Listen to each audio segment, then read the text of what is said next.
नमस्कार, बिहार तक देख रहे हैं आप और आपके साथ मैं हूं आशीष अभिनव और हमारे साथ हमारे सहयोगी इंद्रमोहन। देखिए, बिहार में अभी दो युवा चेहरे की जो सबसे ज्यादा बात हो रही है वो हो रही है तेजस्वी यादव और चिराग पासवान को लेकर।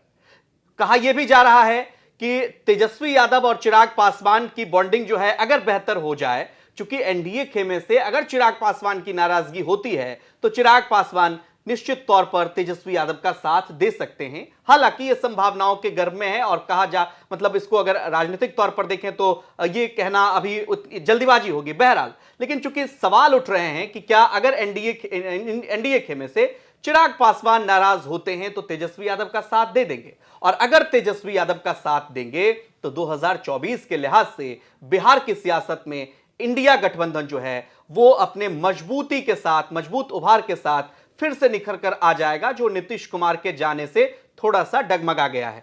ऐसा हम इसलिए कह रहे हैं कि चिराग पासवान जो है लगातार, चूंकि 11 जगहों पर 11 लोकसभा क्षेत्र में आप कहें तो उन्होंने प्रभारी नियुक्त कर दिया है और कहीं ना कहीं यह केंद्रीय नेतृत्व को मैसेज देने की कोशिश की है कि उनकी मांग अगर नहीं मानी जाएंगी तो उनका जो मतलब तैयारी है, उनकी जो तैयारी है वो कई लोकसभा सीटों पर हो सकती है। इंद्रमोहन जी, हम समझने की कोशिश करेंगे दो युवा चेहरे जिनके बारे में सबसे ज्यादा कयासबाजी होती है और कहा जाता है कि एक फोन कॉल की दूरी है। अगर कोई, चूंकि आप लंबे समय से देखें एक डेढ़ साल पर चिराग पासवान अटैक भले इस सरकार पे कर रहे थे लेकिन नीतीश कुमार पर वो ज्यादा हमलावर थे। चिराग पासवान कभी उन्होंने तेजस्वी यादव या लालू प्रसाद पर कोई टिप्पणी नहीं की। देखिए, अगर बात करें बिहार में, जैसी आपने शुरुआत की, तो मुझे लगता है कि बिहार राजनीतिक संभावनाओं का भी प्रदेश है जहां तमाम तरीके की संभावनाएं लगाई जा सकती है और इन संभावनाओं में दम भी होता है। ऐसा नहीं है कि बिहार में राजनीतिक संभावनाओं में दम नहीं।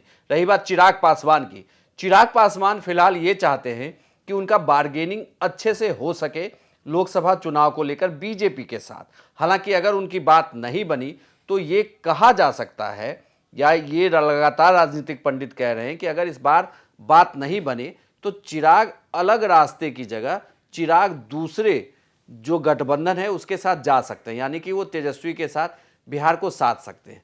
लेकिन राजनीतिक जानकार ये भी कहते हैं कि लालू परिवार के साथ, लालू परिवार में एक दिक्कत है। वो दिक्कत ये है कि तेजस्वी यादव के समकक्ष का कोई नेता उनके साथ नहीं आएगा, वो गठबंधन नहीं करेगा, क्योंकि उन्हें ये प्रॉब्लम लगती है कि अगर कोई उनके समकक्ष का नेता आया तो उसका कद बड़ा हो सकता है बिहार में राजनीतिक दृष्टिकोण से। और चिराग पासवान जिस तरीके से और जिस जाति की राजनीति करते हैं, उस जाति विशेष की राजनीति से इतर चिराग के साथ एक बहुत बड़ा कहें तो वो वर्ग भी है जो चिराग का फैन है, एलजेपी की राजनीति का वो फैन है। वो उसने रामविलास पासवान की पूरी राजनीति को देखी है जिसे चिराग अब आगे बढ़ा रहे हैं, तो ऐसे में उनका कद बड़ा हो सकता है। तो ये थोड़ा मुश्किल है कि क्या तेजस्वी के साथ चिराग जाएंगे, नहीं। लेकिन जैसा मैंने कहा कि ये संभावनाओं का प्रदेश है, राजनीतिक संभावनाएं कुछ भी हो सकती है। तो ये कहा जा रहा है कि अगर चिराग पासवान उनके साथ गए तो सीटों का बंटवारा उनके लिए आसान होगा, क्योंकि फिलहाल अब जो ये कहा जा रहा है कि महागठबंधन के अंदर अगर सीटों के बंटवारे का पेच कहीं फंस रहा है तो वो अब कांग्रेस ज्यादा दबाव डालेगी, कांग्रेस ज्यादा से ज्यादा सीटें बिहार में मांग सकती है। बल्कि ये तक कहा जा रहा है कि कांग्रेस वहां 20 सीटों का दावा कर सकती है कि वो 20 सीटों पर चुनाव लड़ेगी। ऐसे में उनके लिए ज्यादा आसान है कि चिराग को अपनी मनमर्जी की सीटें दी जाए। जिस तरीके से चिराग पासवान ने कहा कि वो 23 सीटों पर तैयारी कर रहे हैं, 11 पर तो उन्होंने अपने पर्यवेक्षक भी उतार दिए। तो ऐसे में दिलचस्प होगा कि अगर चिराग और तेजस्वी साथ आते हैं, क्योंकि अगर चिराग और तेजस्वी साथ आते हैं तो एनडीए गठबंधन के लिए यहां मुश्किल हो सकती है। इसे आप जातीय सर्वे के अनुसार भी देखना होगा कि जातीय सर्वे का जो गुना गणित है, उस गुना गणित में आप 10% M+Y+ चिराग पासवान का 10% लगभग आपको ऐड करना होगा। वो 10% का वोट उनके खाते में चला जाएगा। तो ये एक बहुत बड़ा, मतलब आप 19% नंबर हो जाएगा। हाँ, बहुत बड़ा नंबर हो जाएगा। 14% और 10%, तो ये लगभग 30+ का नंबर है, 40 के आसपास का ये नंबर है। तो 40% का वोट बैंक जो है वो एक साइड अगर चला जाए तो ये बहुत ज्यादा प्रभाव डालेगा एनडीए। दो तरह के सवाल आते हैं। एक तो जैसा कि आपने केंद्रीय नेतृत्व को लेकर के कहा, चूंकि चिराग, जैसे उनके पिता लालू, नीतीश, रामविलास एक ही पाठशाला से निकले छात्र थे। रामविलास पासवान ने केंद्र की राजनीति की तरफ रुख किया और लालू प्रसाद यादव और नीतीश कुमार केंद्र में होते हुए भी बिहार की धुरी वो बने रहे, दोनों मुख्यमंत्री भी बने। चिराग पासवान भी केंद्र की सियासत में चले जा सकते हैं। यहां पे दोनों सवाल का जवाब दीजिएगा और ये आखिरी सवाल भी होगा कि अगर चिराग पासवान इंडिया गठबंधन में चले जाते हैं तो वहां संभावनाएं कम, जैसे तमाम सर्वे रिपोर्ट आ रहे हैं जिसमें कहा जा रहा है कि एक बार फिर से एनडीए की सरकार बनेगी, नरेंद्र मोदी की वापसी हो जाएगी। अगर वहां 5 सीट भी चिराग पासवान को मिलता है तो उनके लिए मंत्रिमंडल का रास्ता वहां आसान हो जाएगा। यहां वैसा रास्ता नहीं दिखता, तो ये एक फैक्टर है जो चिराग सोच रहे होंगे कि नहीं, उधर जाना उचित बात नहीं है। अगर सीटें ज्यादा भी मिल जाए इंडिया गठबंधन में तो भी चिराग इधर आना नहीं चाहेंगे, और अगर आना चाहेंगे तो क्या केंद्रीय राजनीति में वो चले जाएंगे और तेजस्वी यादव यहाँ की राजनीति। बिल्कुल, मैं इसे आप बड़े आसान भाषा में ऐसे समझिए कि चिराग के फिलहाल विधायक नहीं जीते हैं। बिहार की राजनीति में असर डालने के लिए जिस तरीके से एक बार रामविलास पासवान ने असर डाला था और चाबी अपने पास रखी, वहां फिर से चुनाव हो गए, तो ऐसी परिस्थिति के लिए आपको अपने विधायक जिताने होंगे। उनके विधायक नहीं जीते।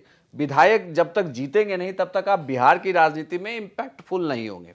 अब इसके बाद चिराग के पास रास्ता क्या बचता है? चिराग के पास रास्ता ये बचता है कि वो केंद्र की राजनीति में आए और केंद्र में कोई मंत्रिमंडल मिले। उसके लिए जो वो तमाम सर्वे बता रहे हैं कि इस बार एक बार फिर से वापसी हो सकती है। हालांकि चुनाव से पहले ये कहना थोड़ा गलत हो सकता है, लेकिन चुनाव में अगर जाएंगे और चुनाव में वो अगर बीजेपी के सहयोगी के तौर पर जाते हैं, तो अगर बीजेपी की सरकार आई तो सहयोगी पार्टी होने के नाते उन्हें एक मंत्री पद मिल सकता है, जिस तरीके से रामविलास पासवान को मिला करता था और तमाम सरकारों में मंत्री। हाँ, तो ऐसे में अगर उन्हें मंत्री पद मिलता है तो मंत्री बनना एक उनकी पार्टी के लिए एक बड़ा मैसेज होगा। उदाहरण के तौर पर आप रामदास अठावले को देख सकते हैं। रामदास अठावले लगातार जो है वो मंत्री बने हुए हैं। तो ऐसे में अगर चिराग पासवान, चूंकि चिराग पासवान लोकसभा से जाएंगे चुन के, तो लोकसभा से चुन के जाते हैं तो उनकी पार्टी के लिए भी एक बड़ा मैसेज होगा, क्योंकि पार्टियों का भी मनोबल काफी हाई होता है।